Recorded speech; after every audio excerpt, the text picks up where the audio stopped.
محمد عامر وٹو بھائی نے سوال کیا ہے کہ آج میرے ایک بندے سے بحث ہوئی. وہ کہہ رہا تھا کہ جب کھانا کھانا ہو تو کھانے کے دوران باتیں کرنا ضروری ہوتا ہے.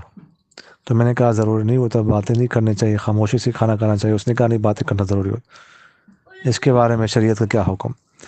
دیکھیے گا، کھانے کے دوران نہ باتیں کرنا ضروری ہے، نہ ہی خاموش رہنا ضروری ہے. البتہ خاموش رہنا بہتر ہے، خاموش رہنا چاہیے، باتیں نہیں کرنی چاہیے.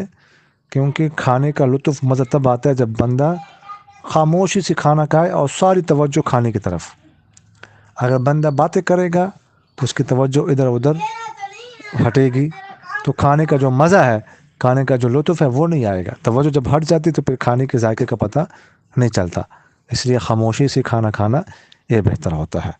باقی ضرورت کے مطابق بات کر سکتے ہیں، لیکن ویسی باتیں جو ہے نا گپ شپ نہیں لگانی چاہیے. یہ بہتر نہیں ہے، باقی جائز ہے. جزاکم اللہ خیر.